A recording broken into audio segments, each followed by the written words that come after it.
understand why Satan only got one chance to fall and we get so many chances.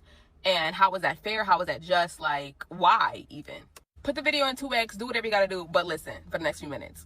Satan is an immortal being who lived in eternity, right? Meaning there is no time. We live in a place where time exists, okay? First thing. His rebellion took place outside of time, meaning it has eternal weight and consequences. We were formed in dust and in time, meaning that our condition is redeemable, not because we are good, but because it's temporal and it's not eternal. So Satan is created to be an immortal being, okay? Let's look at why God kicked us out of the garden. You'll hear so many different sermons on he kicked us out of the garden for punishment, for whatever. That's not biblically accurate. God told us in Genesis 3, he kicked us out of the garden. He said, because what if they put their hand up to the tree of life and they eat of it and they live forever in the state that they are in the cursed state that Satan was also in? They will live forever in sin, meaning we will have the same fate as Satan.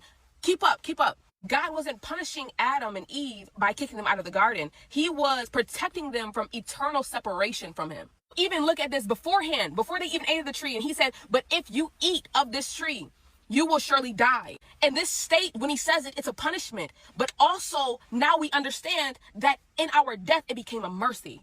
Since we ate of that tree and then afterwards eat of the tree of life, it's now a mercy to us. It's good for us to die because if we weren't able to, then we would be in the same state as the enemy, immortal and eternally banished from his presence.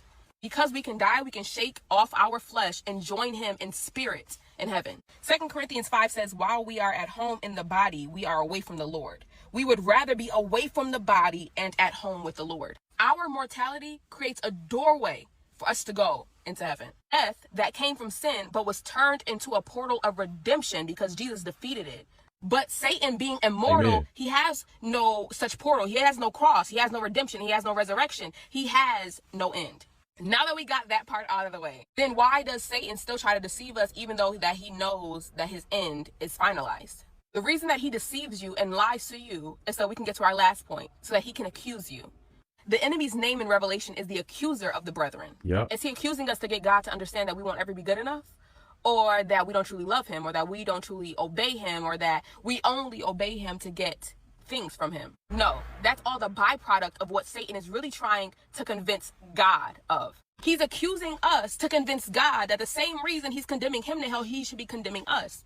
He's talking to God and saying, well, God, I've been trying to tell you that when you first made those two wretched people, that they would do the same thing that I did. Why are you not treating them the same way?